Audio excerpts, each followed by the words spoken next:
Locatora Radio. Locatora Radio. Locatora Radio. Armies of myth and bullshit. A radiophonic novela.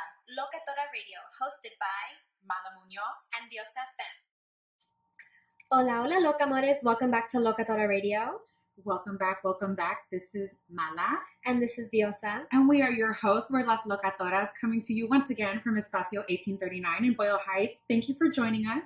Thank you for tuning in. Locatora Radio is a podcast archiving the brilliance, geniuses, and legacies of women and femmes of color.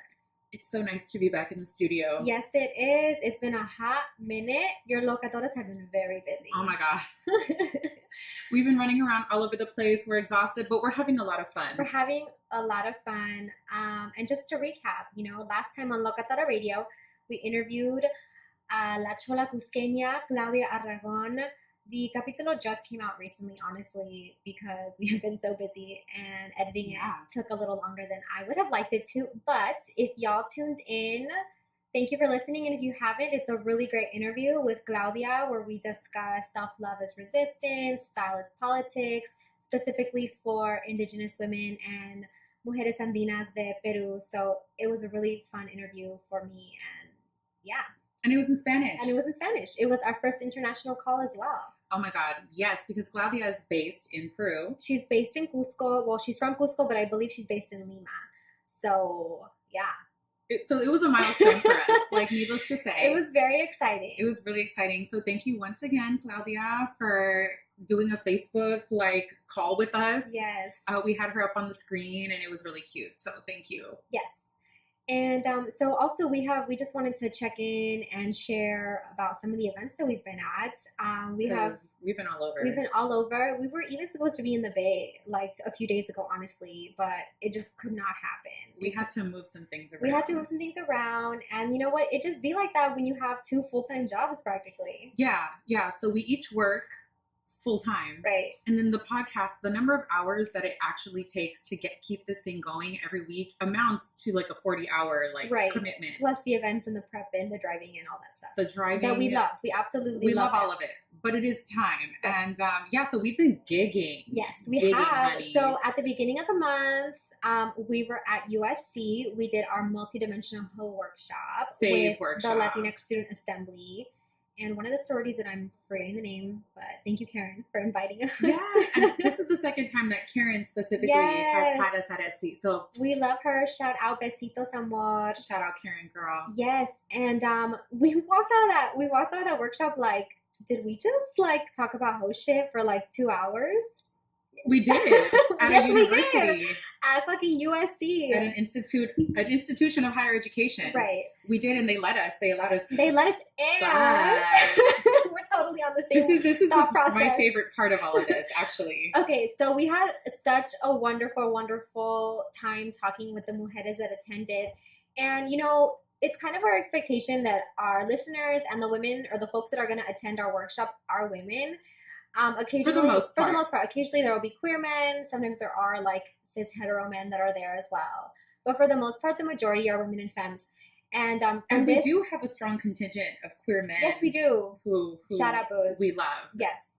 We see you. Yes, we see you. We see all of you. And for this workshop, we talked about hoe things, right? We talked about our multidimensional hoe capitulo, but we turned it into a workshop.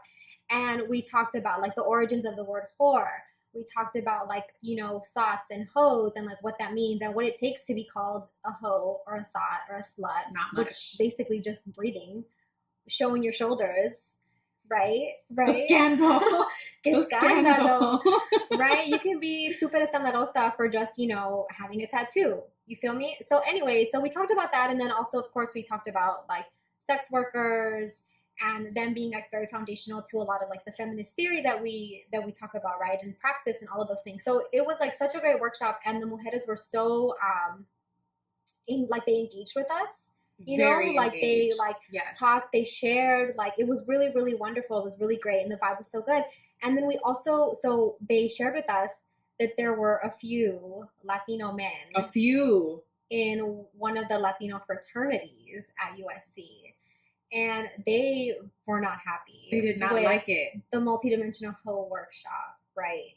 There were a few screenshots of the flyer that the mujeres made about the workshop, and then there were they were sending it around in a few like group chats and basically saying like, oh, we're celebrating this now.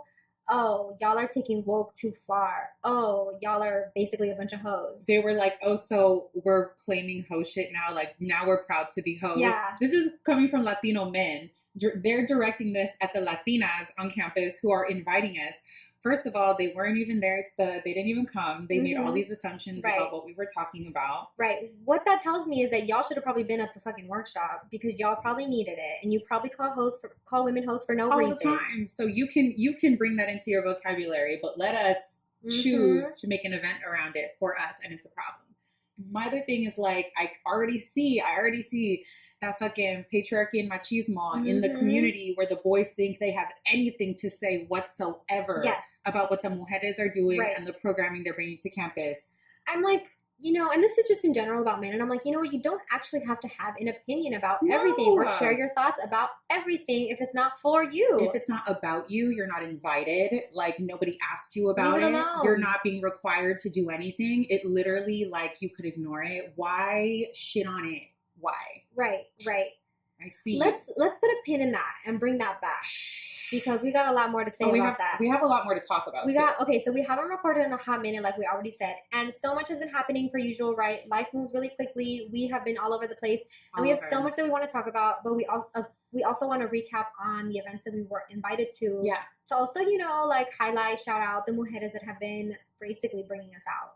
Flying us out. Right. So after USC, I think it was the same week. Yeah.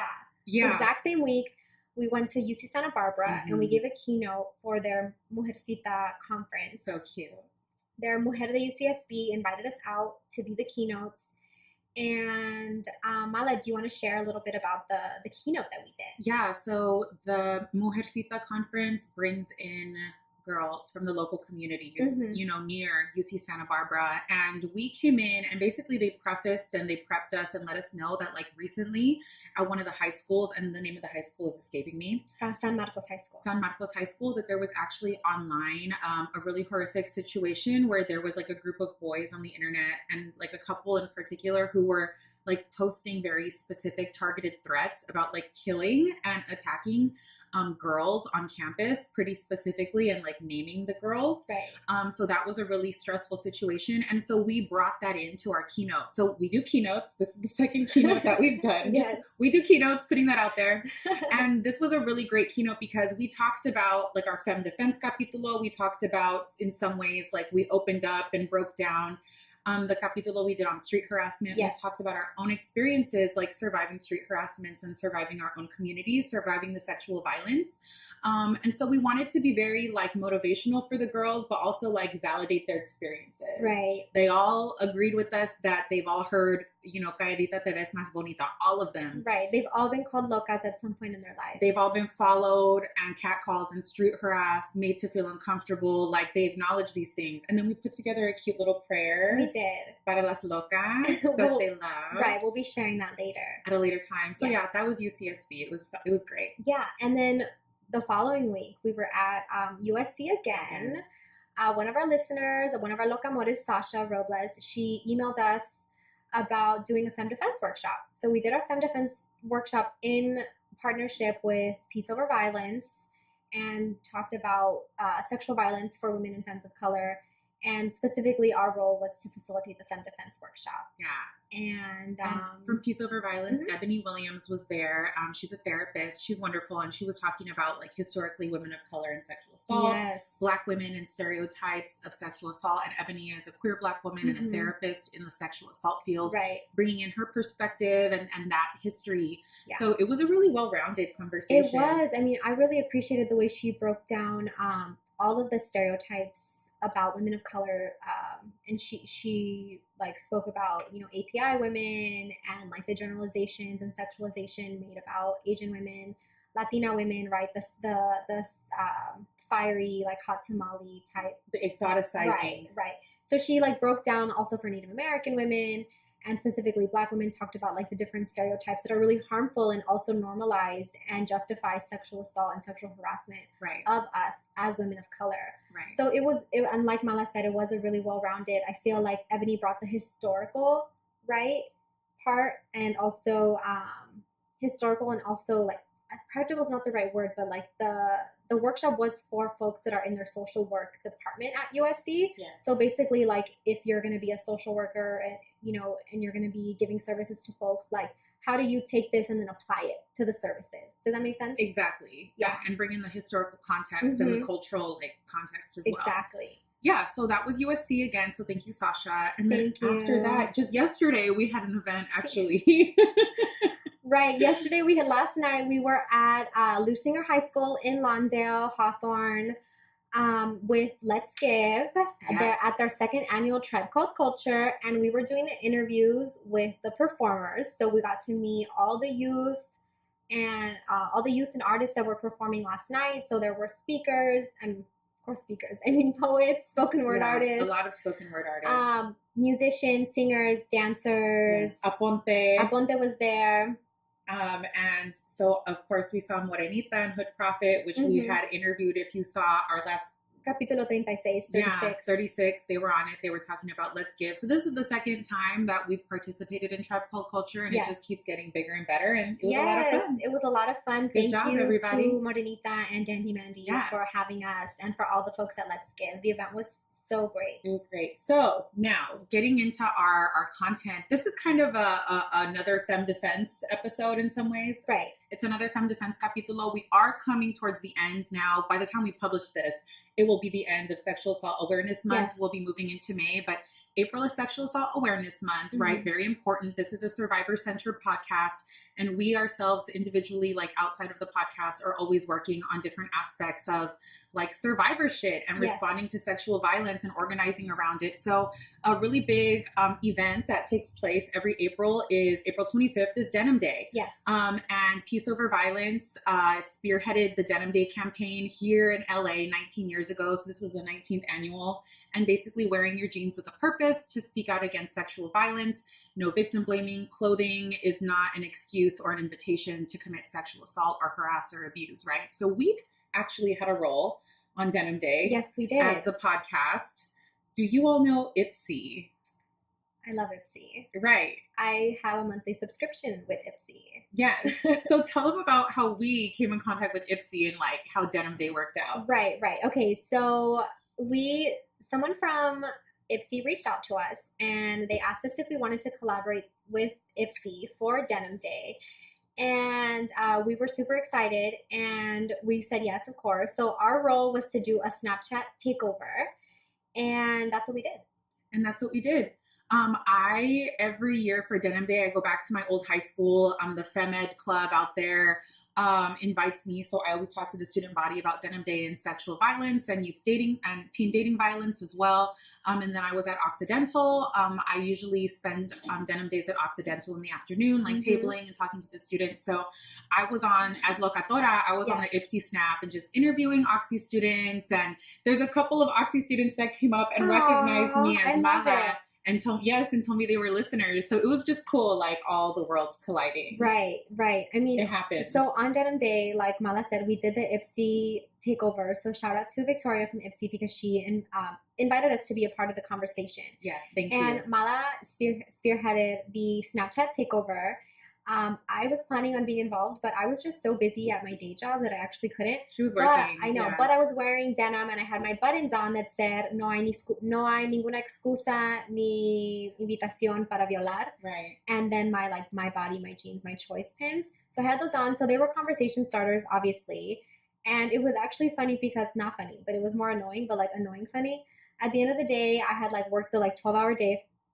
So I went to go buy like craft beer at my local like liquor store. Sure. And the cashier was like, oh, what is that for? And I was like, oh, today's Denim Day. And he was like, isn't that in October? And I was like, no, it's today. It's literally today. And he goes, I think it's in October. Is he talking about Halloween? I was like, what is he talking about? I was like, I think October is Domestic Violence Awareness Month. And I was like, maybe you're referring to that. Yeah. And he goes, no.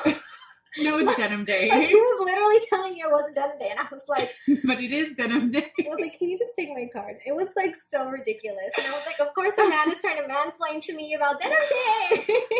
Friggin' always. Actually, also exciting. So on Denim Day, like Peace Over Violence always does a press conference on the steps of City Hall. And Jessica performed a poem.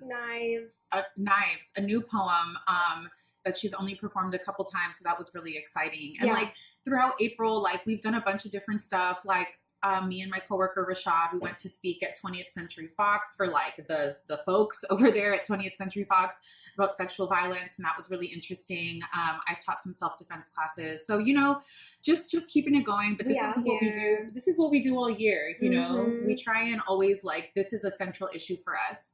So in the news, right, out in the world, there's also been like still, of course, ongoing sexual violence and violence against women of color. And that's why we continue talking about it. So a more recent example, which we're actually going to talk more in depth about in the second half of this capítulo, but just, you know, to bring it up so you all know that we're going to cover. So a Black woman by the name of Chiquishia Clemens, and I'm probably pronouncing her first name wrong, but Miss Clemens, right? I'm sure we've all seen the video and we've heard about this woman who was basically physically and sexually assaulted by police officers, Saraland police officers in Alabama, at a Waffle House, and she was just treated horribly. She was assaulted. It was a sexual assault, right? We're gonna talk about her in the second half, but we want to bring her up, and we also want to spend a little bit of time right now to talk about two instances of really horrific homicide by way of teen dating violence. That have taken place in the past 2 weeks, and all these cases involving youth of color. So the first, which is like super local, extremely local, a young man by the name of Jeremy Sanchez in El Monte was murdered, was stabbed to death by who we now know was an ex-boyfriend of his, that they had broken up. And Jeremy, from reports that I had read, right, was on the football team. He was a wrestler. He and this boy were known as friends, but come to find that they actually had been dating. And there was a breakup for whatever reason. And then Jeremy was going to take like a young woman to like a dance or something. And from what I've read from local newspapers, like the ex-boyfriend sort of lured Jeremy like to meet up with him before school one day. And Jeremy never showed up for classes. And then his father called the police. They put a search party together. And then the young man, who now is named as a suspect, actually is the one who like led everybody to Jeremy. He participated in the search. Which is very horrific. It's very horrific. But this also goes back to something we talk about all the time, is that these things happen in trust environments. The person most likely to harm you is your romantic partner or a former romantic partner, right? And so bringing this in, I think El Monte is like down the street. I went to school in Montebello, you know what I mean? Like, I went to school in Alhambra. I mean, we know El Monte. And we know El Monte. We know the surrounding communities. We know those folks basically, like. We know LA. Like that's, El Monte is El Monte, like we're over right here. So, really horrific. I mean. It was really sad to see this in the news. And how young they are, 16, 17. Right. I mean, and it's also like, it's so important when we're talking about teen dating violence, you know, to also include queer folks, right? Right. These are like very transformative times for queer youth of color, our queer youth and queer youth of color. So when also that the healthy relationships aspect is missing in also the queer dating conversations, you know, it's just so important that we're also creating, the dialogue and creating the curriculum for youth. And this also brings back for me the conversation we had when Loba was here. Before Loba went to Chile, right? And Loba was talking about queer toxic masculinity. Because this is a situation where we're talking about an ex-boyfriend still, right? Who murdered Jeremy, and the toxic masculinity wrapped up in that situation. The second example that I think this story just broke this week, and I've really only seen like local San Antonio and Texas news outlets report on it. I saw this on Twitter. But a young woman by the name of Clarissa Riojas from San Antonio, her ex-boyfriend, and she was also young, like 15, 16. In high school. She was a cheerleader. They're describing her as a dancer, right? So she was, I think, asleep in her room that it appears she shares with her sister. And her ex-boyfriend broke into the house and broke into her room and shot her and killed her in front of her sister. Her sister called 911. The ex-boyfriend had escaped and went into like a local wooded area and shot himself. So it was a murder-suicide, which is also something we see quite often in situations where men or ex-boyfriends like kill a wife and then they kill themselves, right? With domestic violence, like we see these murder-suicides. And so like, it's just very overwhelming. And I mean, we're at the end of Sexual Assault Awareness Month. February is Teen Dating Violence Awareness Month, I believe. Domestic Violence Awareness Month is in October, and we have these months, you know, to talk about these issues, but they're never ending. Right.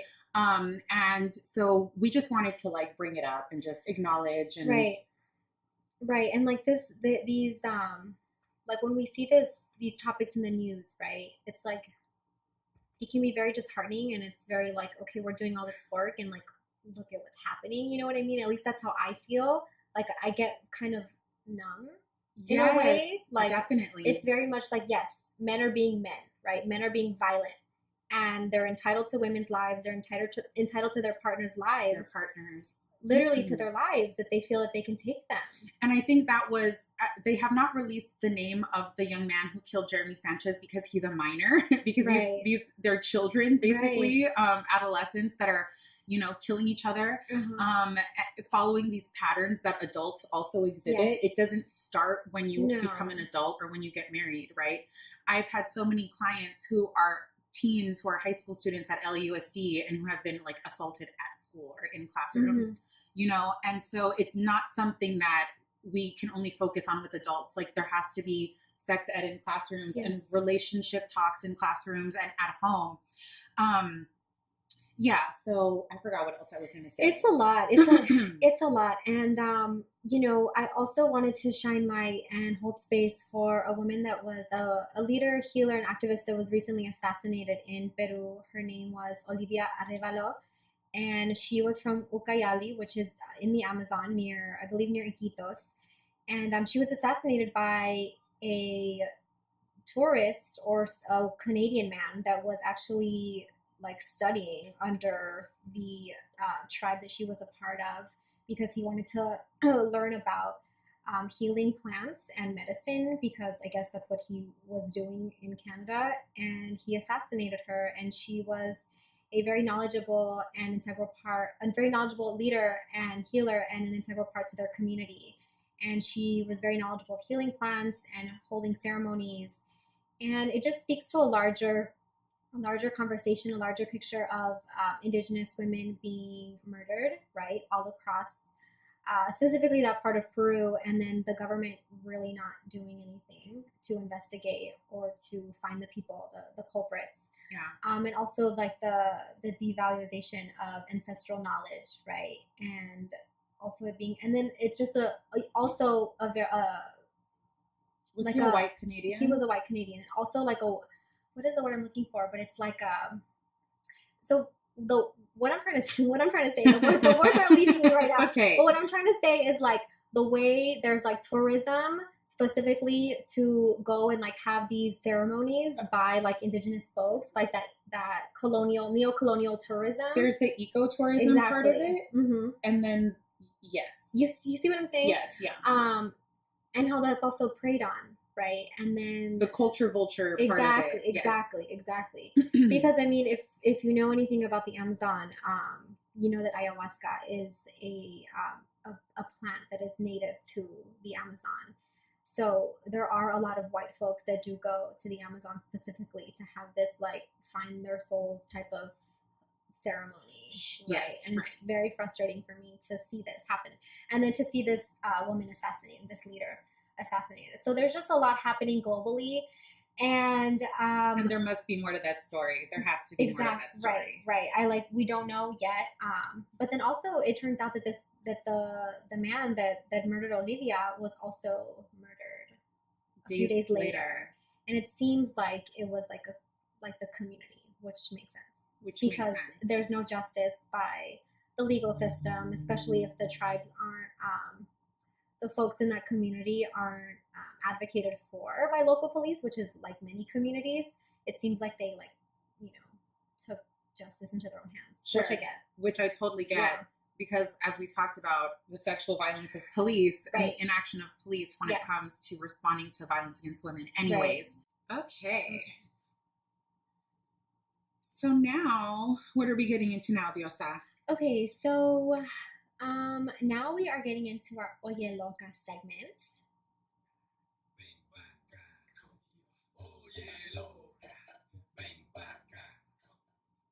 All right. So today we actually have a different format for Oye Locas. We're actually not going to be answering any questions today because we want to address something that happened recently via Curious Cat Me, and we want to talk about it and let our listeners know what's been going on. And it did happen during the month of April. Right, and it actually happened the day before our multidimensional hoe workshop. Yes, and it happened over the span of several days, actually. Yes. So we've posted about this, at least I did on my Twitter, and then on Instagram we posted a little bit, but what we have experienced is some definite misogyny and rape culture and violent messages. So we started getting notifications that we were being tagged, Diosa and I, and also Yoshwin Lords, who is also a feminist tweeter. Yeah. And then also Hillary Clinton. I don't understand. I don't understand, but Diosa and I and Locatora were being tagged in the Curious Cat inboxes of random women that we do not follow. We don't know who they are. They don't follow us. They're not listeners. We don't interact with them. And an anonymous poster was tagging us and then writing, like, calling us hoary cunts, go get raped multiple times, right? This is happening in multiple inboxes, so we're getting alerts over the span of several days. They also said to jump off a bridge, so to kill ourselves. Jump off a building, and then get raped multiple times. Multiple times. And hoary cunts, over and over again, which is such a weird thing to call us, because number one, we call ourselves so many things that you could use, like putas, right? I'm like, at least make it culturally relevant. Least call us putas. Keep it on brand. At the very least, keep it on brand. You know? And we gotta laugh about it, because these are the kinds of things that make women creators not want to be on the internet, not want to create. So we gotta also laugh about it and be like, at least llámenos putas, right? Carajo, put some respect on it. Some respect. Have some creativity. Call me a succubus. You know what I mean? Make it interesting. Catch my attention. I'm bored at this point. Right. But it's also so funny because in one of them, we assume that it's Diosa kind of came to the conclusion, and I agree that it's like a middle-aged, like an older Latino male. And why? And I think that because the use of the word whore, when we're talking about culturally, pop culture also, you don't hear that word. No. You don't really hear whore. Right? I remember whore being whore and, was it whore and sluts? I feel like those were the words that were used when I was a young girl. Yes. When I was little, I remember those were the words, right? Slut and whore. And now I feel like it's hoe, it's thought. What are some other ones? Well, puta.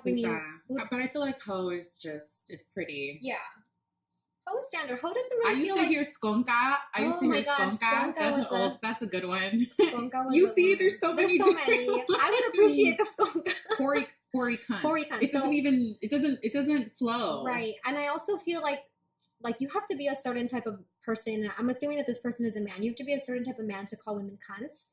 Yes. And I do repeatedly. I do feel like this is an older man. Older Latino man. And it's funny because in one of them, he's like, I don't want to listen to another one of your messengers podcasts. Go fuck yourselves. Who's forcing you to listen to our podcast, bruh? Right. Who? I don't understand. Someone is tying this man down and feeding them feminist propaganda and misandry is what I'm understanding. Yes, tied down, the eyes are forced open, right. Over It's like in the Saw movie, but everything is pink and it's our voices on a fucking it's overhead torture or something. It's a Black Mirror episode, but just this individual is experiencing it. Right? It's hyper feminist misandry, apparently. It's really bothering this person. Yeah. And so, I don't know, Brett, if you're listening, get a hobby. Stop listening, block us, unplug. Stop listening, block us. Leave us alone. I worry for the women in your life.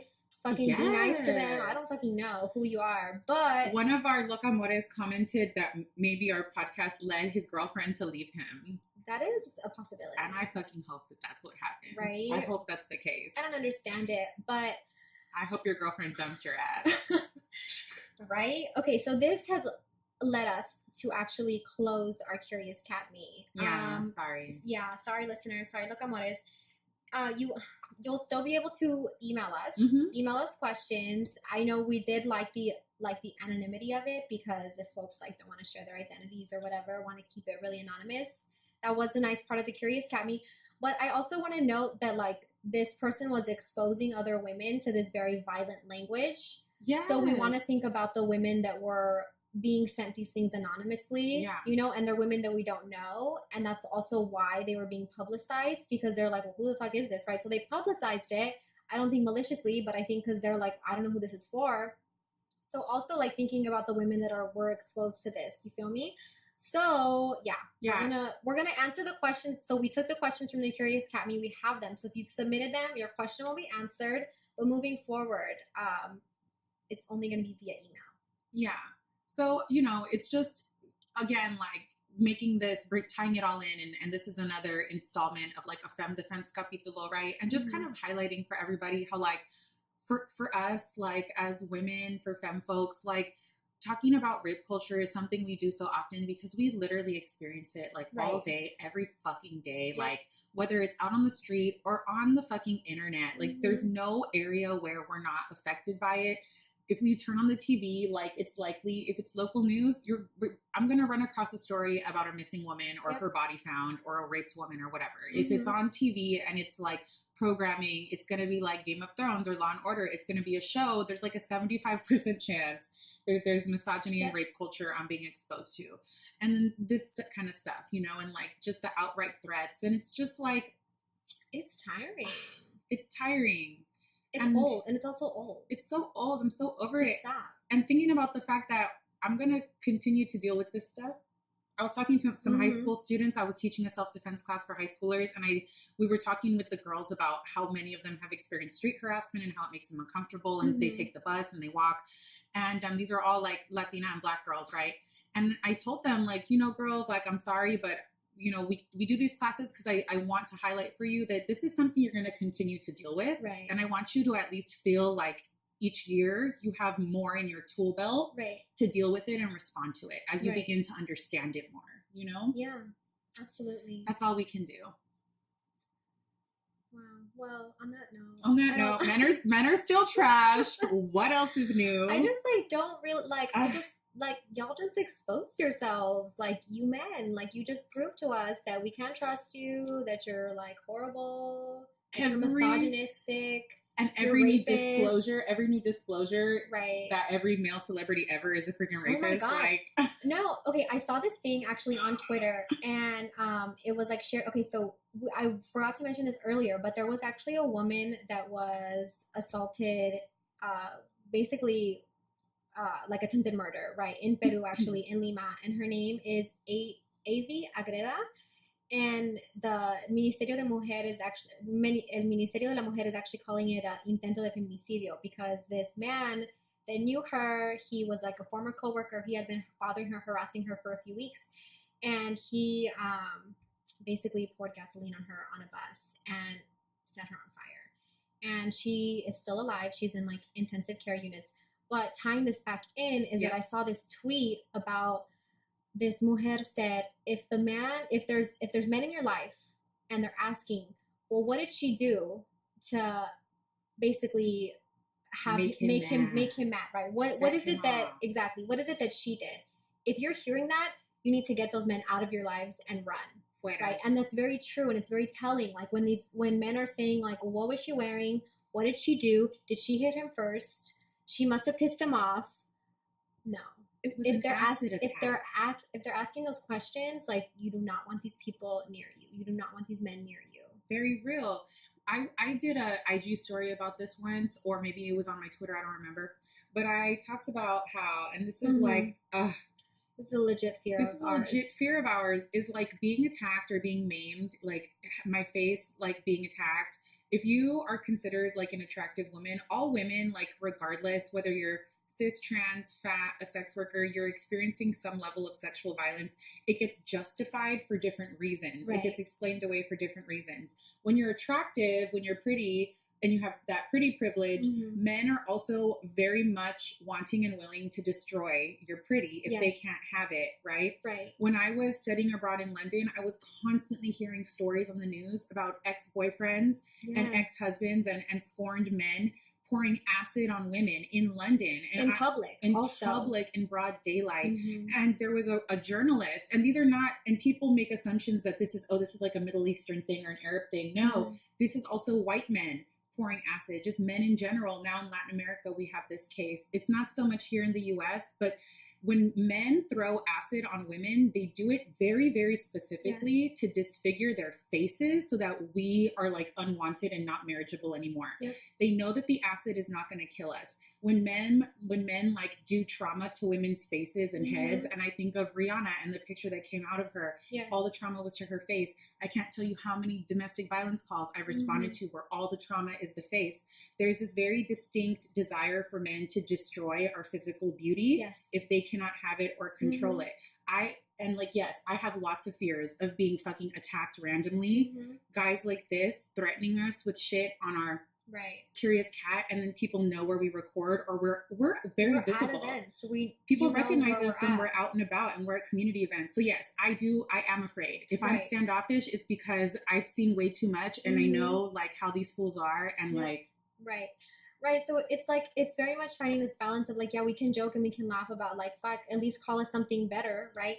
But at the very same time, like there is fear rooted in it because we are very public, right? You know where we're going to be at if we're going to record, you know, and like that has also like led us to have different conversations about like recording spaces, you feel me? So it's like we can't even do what we do. Like we have to also have a safety plan to just record. Yeah. You feel me? Absolutely. And we've talked to like Nico and Myra. We were at a party and like we asked them, so, you know, like we've gotten some like scary like messages and things and like antagonistic things online. So what's our escape plan here at Espacio? Like what do we do if somebody comes in here, you know, and having those conversations.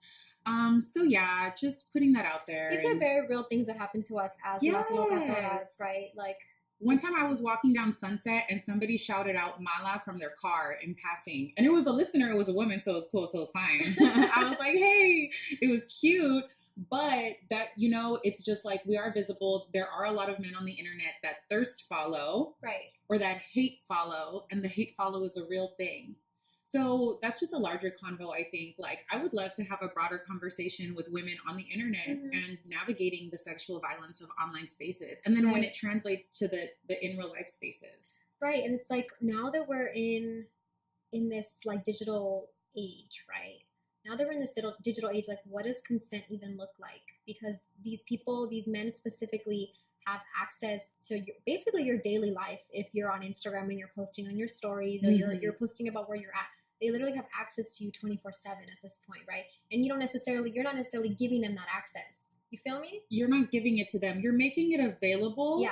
But you're not giving it to anybody like for them to use however they want. Right. We should be able to share without every little thing being weaponized as a way to hurt us. Right. You know, access with the intention of causing harm. Yes, absolutely. Alrighty. Well, we continue to have these combos. Right. And there's still like combos that we're having like with our listeners, you feel me, where we don't have the answers necessarily. Like we're thinking aloud. We're just thinking out loud. We're having these combos with y'all. So I guess like stay tuned. Stay tuned while we figure this shit out. Yeah. And also like in some ways, and you know what, we've had this conversation too before about like kind of laughing to keep from crying, you know? And so like women's humor is very macabre because we're laughing about things like being raped and murdered because that's the material that's constantly in the forefront. Right. Like, okay, so a conversation that we have, that my partner and I have is like, and it's very like hypothetical, like apocalyptic stuff. Like, what would you do if there was a zombie attack type of thing? And I go, I would just die. And he goes, what do you mean? You wouldn't fight? I'm like, no, I would just die. And that's kind of like my way of being funny when faced with like, and that's obviously like a very hyperbolic like example of violence. But it's like when you're facing this like day-to-day violence, it's very real, like rape culture and sexual violence. It's like, oh, I would just I don't know, like I would just not deal with it. Right. I would just die. Like that's die. right. And that is like the kind of like macabre humor that I have, because I'm just like, I don't know. Yeah, or like when anybody who dates men, right? Like I had that tweet that I wrote, right? When men that got like 65,000 retweets and like 200,000 likes, because people can relate. Yep. The girls can relate. Queer folks can relate. Anybody who dates men can fucking relate, right? That like men, their biggest fear before a date. Is she going to laugh at me? Is she fatter than her profile picture? Is she not going to split half the bill? Whatever their little trite fucking like unimportant concerns are. And then women, what do we do before we go on a date? Share our locations. Picture of person. Yep. License plate. Where am I going? What time do you call me to check in? Like so many people were commenting of all their safety planning. Yes. It was so intricate, some of this shit, just to go on a date. Why? Because specifically we're afraid of getting kidnapped, murdered. Yes. My friends need to find my body. And we joke about that shit. Yes. But it's very real. It's a very real part of our lives, which I think in a way normalizes it, which is why we can make jokes about it. You feel me? Like now I can joke about the fact that like, I broke up with a dude at a bar and I was afraid. So I shared the location with my girls, right? And I can laugh about it now when I go by that bar. I'm like, oh yeah, that's where I broke up with so-and-so. And it's funny, but it's not. Yeah. Right? It's funny, but it's not. It's funny like like all these weird things happen, and then you don't realize how bad it was until you talk about it to someone else. That happened recently with us, Mala and I. Yes. Let's talk about it. We have to go into our song break, but we'll talk about it briefly. We were with the Cat Lazo and Raquel Richard. And we were telling them about some experiences with like past partners or people we were dating. With our exes. Our exes. Yeah. All right. Our exes. And they were just like looking at us and they were like, that happened? That's severe. And I guess because Mala and I tell each other these things while they're happening. And it was happening to us at the same time. And it was the kind of the same shit. Very similar things. So we were like, oh yeah. It was, that was bad. That was not healthy. That was bad. That was really bad, right? And sometimes it takes that outside perspective that isn't hearing like the daily updates, right? To be like, we got out of it. Woo, congrats, girl. We got out. Jesus Christ. It took a long time, It took a long time. So don't be too hard on yourselves when you're back and forth and the breakup and the getting away. It happens. No. Also, I want to say, like, it really happened. Don't let your friends be judgmental about the fact that you're going back and forth, because you take your time. Exactly. Trust your process. Exactly. And your friends should be understanding and supportive, not judgmental. Right. Shout out Mommy Collective. Shout out Mommy Collective. What up? Anyways, so we're going into our song break. Yes. And then after the song break, we're bringing on a special guest for an interview. Yes, we have a guest interview. We've talked about so much. We also have a guest interview after our song break. She also actually brought this song for us to play, and it's Don't Hurt Yourself by Beyonce. So when we come back from our song break, we will be interviewing Malaka Wilson-Greene, aka Afro Femme, and we're going to be talking about accountability, call-out culture, anti-blackness, and her business and her work. So stay tuned. We'll be right back. Here's Beyonce. Okay, Loca Amores, thank you so much for sticking with us and tuning back in. We're back from our song break, and we have today another really wonderful guest who's joining us for an interview. This is Malaka Wilson-Greene, also known as AfroFemme, at AFRA Femme on Instagram. Malaka is originally from Los Angeles, but currently resides in Oakland.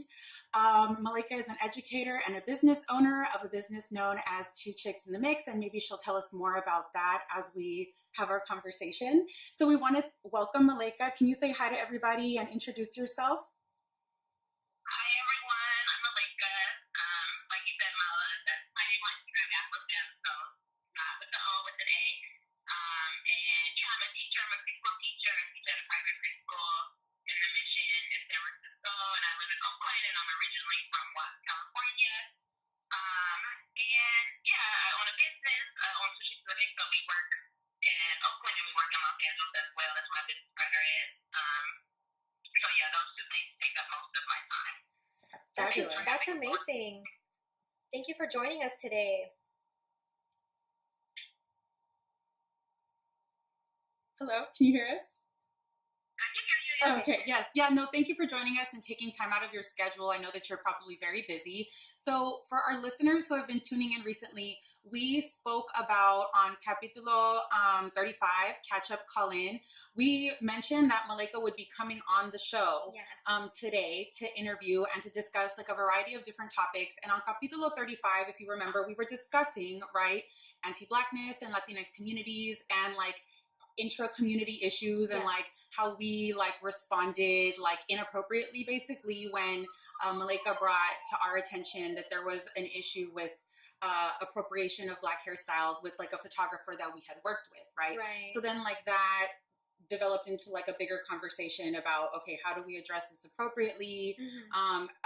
Keep holding ourselves accountable and responding like appropriately to like, you know, questions of a community accountability. Right, like when it's directly when it involves someone that we've directly worked with and have come into contact with or work with on a regular basis. Because as we mentioned, the photographer that we worked with is a part of an organization that we have worked with and collaborated with in the past. So really for us trying to navigate, you know, how to go about this kind of like this community intervention, or really how to hold ourselves accountable and the folks in our community, and how to be better allies to Black women and Black femmes. So Malaika, if you know you're here with us, and Malika's on a phone call with us right now, so she's on the phone. You know, what would be like your input and your 2 cents and your perspective, like now at this point of you know the conversation?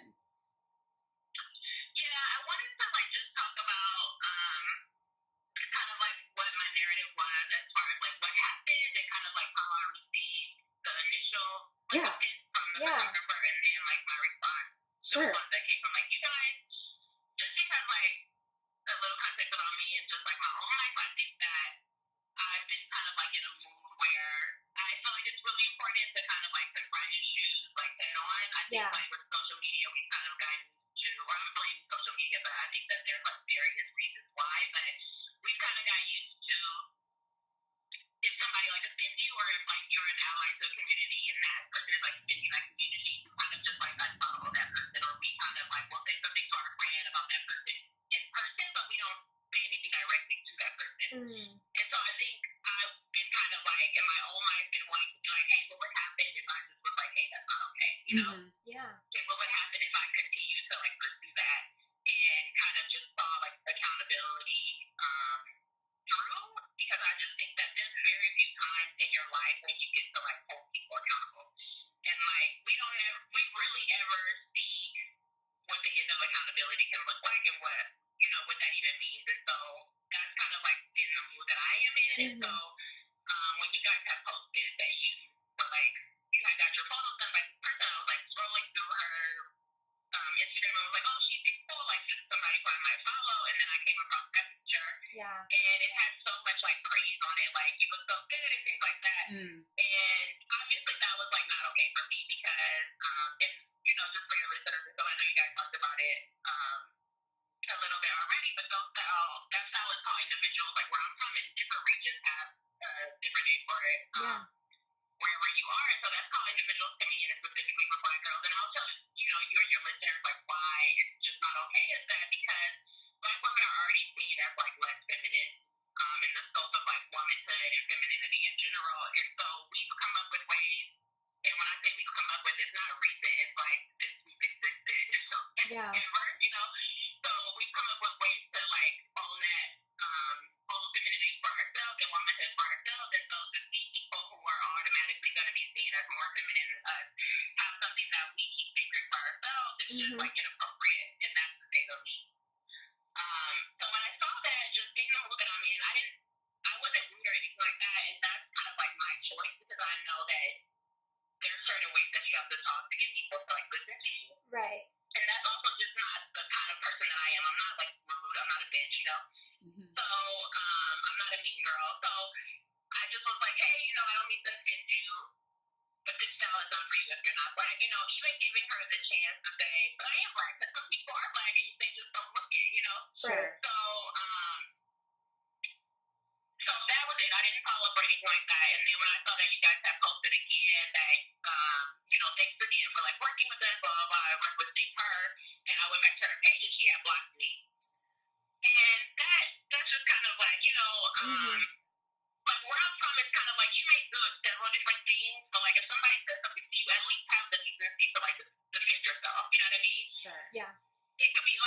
stuff to say could be bullshit, but it's okay if I cut. Yeah. Oh, absolutely. Oh, yeah. Yes. This is for adults. The show is for Whatever you have to adults. say might be bullshit, but just respect me as a human being. Like, we're communicating together, or we should be communicating together. Like, I'm a woman of color, you're a woman of color, you know, like, if you have these certain values, then emphasize those values and communicate to me like as if I was like your equal, you know? Right. Mm-hmm. Don't block me, you know? So, and that's kind of like when I spoke to you guys, and I know that you guys, and I probably would have never messaged you guys had not done an episode on anti-blackness, and so I kind of felt like you guys were, you had prioritized that, you know, in your own minds and in the podcast. Mm-hmm. So that was more, and I didn't have any expectations. It was more just like, hey, I don't really know like why I'm messaging you guys about this. I'm just looking for like some transparency and accountability, you know? Mm-hmm. Sure. Yeah. And you know, we already went over like the response and like the ways that it was like problematic and things like that. And I think that from this like situation and also other situations that I've been in, I've seen like a like criticize pop culture, and that's fine. Like I don't feel passionately about pop culture, and I don't feel like badly about it, you know, either. Sure. But I see a lot of people use it as a way to like deflect or say, well, we don't agree with pop culture, therefore we're not going to engage with it, you know. And I think that, and I was talking to somebody the other day, and it's like I think maybe all the like young queers or like millennial queers of color need to have like some type of like round table on pop culture, because I'm just like, Yeah. I don't see that as call out culture. Like for me, there's a very specific thing about like call out culture, which is like I blast you on Facebook about some abusive behavior that you've had, or like I write a blog post about you that gets like 100,000 views about like what a shitty person you are. Right. That's kind of like what I see as call out culture, or like if somebody says something wrong on like a Facebook group and like there's like 100 comments telling that person like why they were fucked up. Like that's kind of like what I see as pop culture. But like through these conversations, I realize that people have so many different definitions. But I think that there has to be like a space where like this is just accountability, and you're just saying like that's wrong, and you're expecting your response, and then there's call out culture. You know? Yeah. Mm-hmm. Yeah. Yeah. Absolutely. Yeah, and I think that it's fine. Like I think that that's kind of like what I want to talk about is just like what are our ideas about call out culture, and like how call out culture might or might not be different from just being like, hey, that's not okay with me, you know? Yeah. Yeah. Absolutely. I mean, I think when you have like more access to a person, that's when kind of like the inter-community dialogue can happen, where even Like, if it's I have your phone number. right, or even if it is via social media, but let's say like a group chat Yeah. or a Facebook group, you know what I mean? Because it's like there's multiple people in it, and like y'all kind of have and usually in Facebook groups there are some type of community guidelines, so there are those types of things to like guide the conversation. So I feel like that's different because you have access to a person, right? But then when it becomes like maybe it's someone you don't know, and it kind of just takes on a life of its own, I think that has when, in our experience, where we have seen it be really harmful to women that are creating online. Right. I think, yeah, like for us, like we're talking about there are these different levels. Well, just like the internet in general, right? There's so many different levels and layers and communities on the internet. And like you mentioning, Malika, about different definitions of call out culture, like right before the episode 35 that we did, we had done an episode like specifically about like call outs as well, right? Right. And like how call outs get out of control, right. and how people pile on, and then like now women are receiving death threats in their inboxes, and like we spend a lot of time on Twitter as well, and sort of seeing how like in the Latinx sort of like Twitter spaces, there's also that like propensity for like call outs to turn into like pylons, where now people are joining in, using it as an opportunity to threaten like the person like in the middle of it, you know? So like I think that's like our background in how we have seen call outs unfold.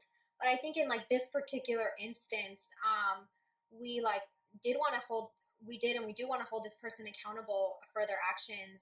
And we're kind of like at an impasse, at a standstill in a way, because we have like reached out to this person multiple times, and I like honestly texted her this past week, and I honestly hope she's listening. And I was like, you really ghosted us, and I'm like really disappointed in this behavior. We got zero response whatsoever. I unfollowed her like because it's like that's not cool. At all. Right. And for me, like it was really frustrating because this person like came from like a place of like, I want to work with y'all and I want to build with y'all and like here's this opportunity for us to work together. And we were like, oh yeah, of course, sure, let's definitely collab. And then to see this person then respond in these ways to not only us, not respond not only to us, but then also to you, another community member who was also, you know, just trying to have a conversation. So I think we're like still not just us specifically, but I think on a community level, especially now with like social media being a tool for us, like trying to figure out what we're supposed to, like, what do we do? Well, we sent an email. We sent an email. Right, we did. Do you want to talk about the email that we sent? Sure. We sent an email because, I mean, I'm sure by now y'all know what organization we're talking about, right? Even though we haven't named them.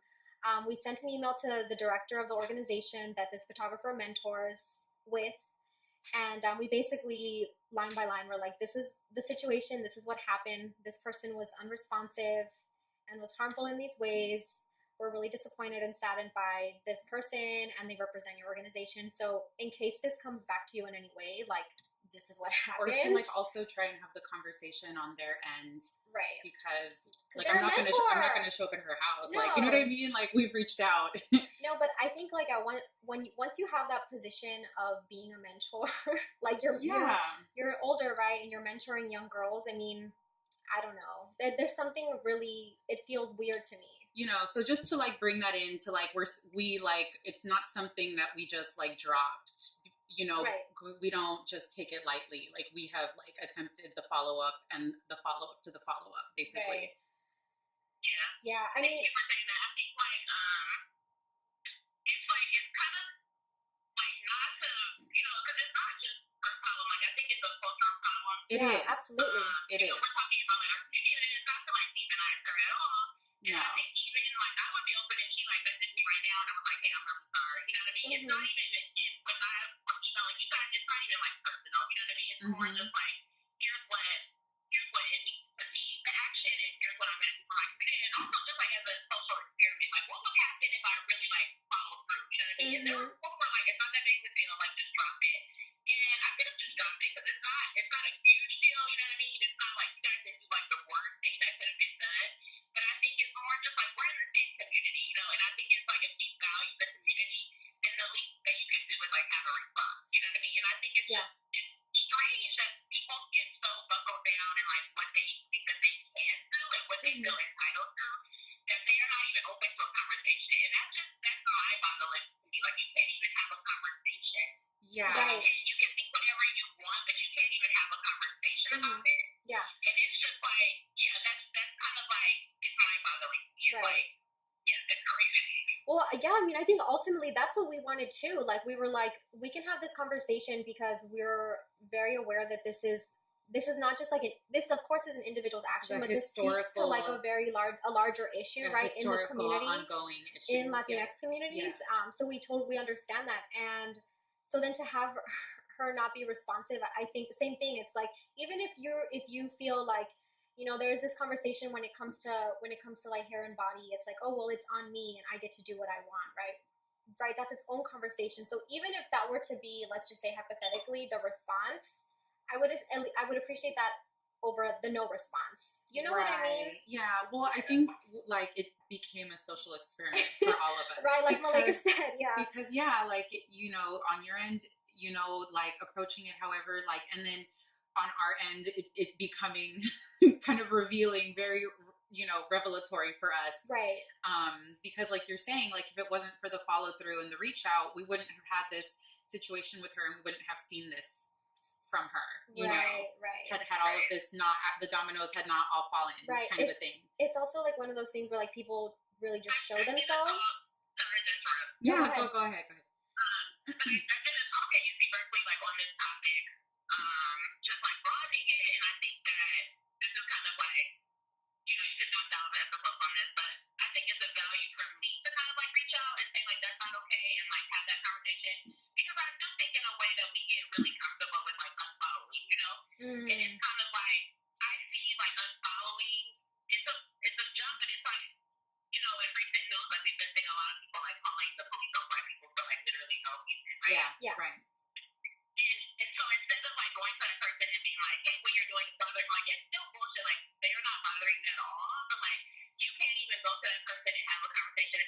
involving the police because what you're doing is like offensive to me or it's bothering you or whatever. You know what I mean? Like, and I see that kind of like in the same way. It's like we kind of like unfollow people, or we refuse to engage, or we don't have practice in like language about like confronting behavior or like addressing behavior, whether it's wrong or whether it's right, whether you're being racist or anti-black as well, or whether you know whatever position you're in, we just have no practice in actually like confronting the issue. And so I do really see those issues as related, you know what I mean? And the more we kind of like get distant from like human connection or just like with ourselves, the more we're gonna call the police on black people and black people are gonna be killed, and the more, you know, we're gonna like distance ourselves from those communities. Like she's ostracized right now, you know what I mean? Because she's ostracized from you guys, somebody who she wanted to work with, and like maybe from the people who were mentoring her, and like she's had to unfollow people she's got to unfollow, she's blocking people, and it's like, why do you want that? Just because you want to wear a hairstyle that doesn't belong to you? Because you're, you know, so it's like, and that's the kind of like what I felt when I was talking to you guys was like, we might not know each other, but we're in the same community, and even if we're not, we could be in the same community, you know, and it's just like, if when we call the police on black people, we're ostracizing them. We're saying that we want you to be put in jail with, and we want you to be here because this is where you belong. And it's like those two things, they may seem like unrelated, but they're definitely related. To like what I was talking about at the talk that I did was just like these things are like the same, you know what I mean? Because we have to have practice confronting issues, you know, whether it's on social media, and if you can't, you're not gonna do it in person, you know? And having that practice and really like confronting those issues. That's true. Like the communication is something that, just like anything else, it's something that we have to practice, right? And something, well, like we mentioned also at the beginning of this episode and sort of in our prep with you, Malaika, we talked about earlier in this episode, discussions of Sexual Assault Awareness Month, sexual violence that's been taking place forever, but we're talking so much more about it, right? And so we already kind of had some discussions about teen dating violence, but also about confronting issues. We also want to make sure that we take time today to also make space to discuss the sexual assault that was perpetrated against Saraland Police Department officers against a Black woman named Shakisha Clemens, and I'm probably saying her first name wrong, in Alabama. So we wanted to bring up, you know, that case as well, just to also like hold space for her. And maybe if there was anything that, you know, you've been thinking about or discussing in April and Sexual Assault Awareness Month, or with that case and the discussions going on around her and how to be supportive or how to respond when the state, specifically in this case, police officers are committing these really horrible acts of physical and sexual violence.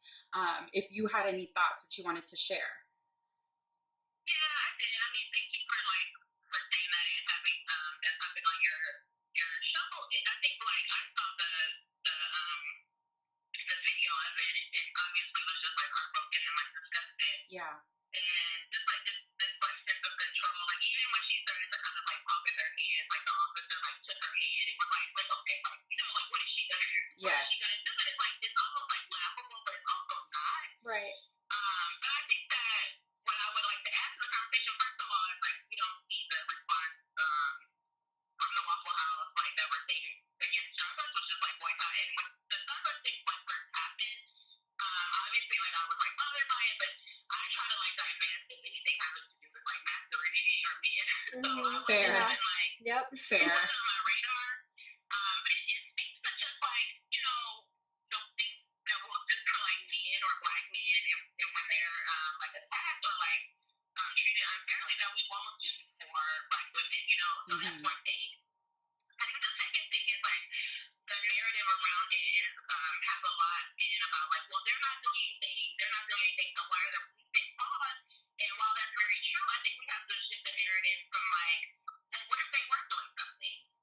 There still should not be this police response. You know what I'm saying? Exactly. And you know me, I'm a very radical in politics police abolitionist. I don't believe that I believe that they occupy our country and our lives. And so if we really operate with this idea that like there are other responses that we can have to black people in general, because you know obviously the fact that we see the problem as being black people in general. It's not black people doing anything, it's black people in general. And so it's kind of like, well, they're not doing anything, so the police should not be called.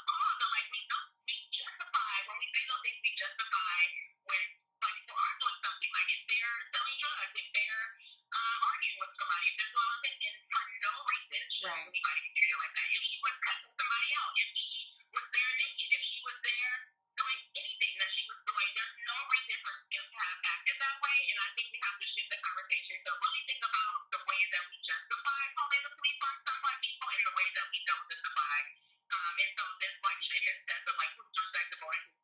Absolutely. Because, if she was a homeless person who, had her breasts out or whatever, then people would be like, oh, well, I see why they call the police. You know what I mean? Right. I think we have to really think deeper about, what validation we give the police and the ways that kind of, happens. Absolutely. And I think it's so important to talk about police and sexual violence, especially during Sexual Assault Awareness Month, because in my work as a rape crisis counselor, I always talk to survivors about the fact that so many survivors, women across racial lines, when women call the police, quite often survivors of domestic violence are arrested and spend the weekend in jail. And I get those hotline calls all the time, and I have those clients or my clients who their abusers are police officers, and we can talk about how police have the highest rate of domestic violence of any demographic, and how just very generally, right, when we talk about policing, it is a very sexually violent institution. And then to see that playing out with that, specifically, and the anti-Blackness and the misogynoir, wrapped up in all of it, I think it's just so it's just so nuanced, but it's so impactful. And I'm just really grateful that, that you're also here to talk about it and give your 2 cents and to talk about, sexual violence against Black women, as we're talking about Sexual Assault Awareness Month in general, so thank you for your perspective. Thank you. Absolutely. So I think now we're sort of winding down. Yeah. So we wanted to ask you so for one, for where folks can follow you, and if you wanted to talk about your business, I know you're one half of Two Chicks in the Mix. So if you wanted to talk about that and plug people to that so they can follow you and support. Yeah, thank you. So like I said, my Instagram is @Femme. So I would love people to message me on there, follow me and message me, tell me what you thought about what I said around accountability and stuff like that. I really want to hear other people's thoughts around what we're talking about. And then so Celebrate Separate, the business part of my life, is Two Chicks in the Mix, and you can order anything. So we're based in LA and in Oakland, so we sell pies mostly, but we do cakes and cookies and catering and things like that. So that's twochicksinthe.com, spelled the regular way, and also our Instagram is Two Chicks in the Mix. That's really cute. I saw that y'all recently had a tea party or something really fabulous. That's really cute. Can you talk about that? Yeah, so that was a lot of fun. My business partner is in LA, like I said, so we did it at her house, which is a really beautiful home in Madeira Heights. And so we're gonna do more, and we catered and made all the food and stuff like that, and then some candles before our partner. So we're gonna do more. So definitely I'll announce it like that. Wonderful. Fabulous. Thank you so much. So we're gonna go ahead and we'll make sure, we'll post your handles when we post about the episode as well, and on the YouTube. So in closing, thank you everybody, our Locamores, our listeners, for tuning in to yet another capítulo of Locatora Radio. This is capítulo 38. Yes. Right? Did I say that correctly with my podcast? So to follow us, to tune in, you can listen on Apple Podcasts, Spotify, Audioboom, and SoundCloud, and visit us at Localandia to watch the behind the scenes, and that's at youtube.com/Locatora Radio. And as always, you can keep up with our adventures, all of our locuras on Facebook, Instagram, and Twitter at Locatora_radio. And if you feel so inclined to do so, please leave us a review on Apple Podcast. So in closing, we want to thank Malaika once again for joining us as our guest on this episode for this interview. And Malaika, if you want to just introduce our closing song, you brought us a SZA song. If you want to just introduce it for our listeners, and we'll play it. Sure, this is SZA 20-something, and I love SZA. You can love SZA, but I love her. She's so great. So I just think this speaks to the big 20-something. Love it. Well, thank you so much for chatting with us, and we will see you on the internet, and hopefully we can do brunch or something when you're in LA. Or a tea party. Thank you so much. Okay, we'll talk to you later. Thank you, everybody. Thank you. Besitos.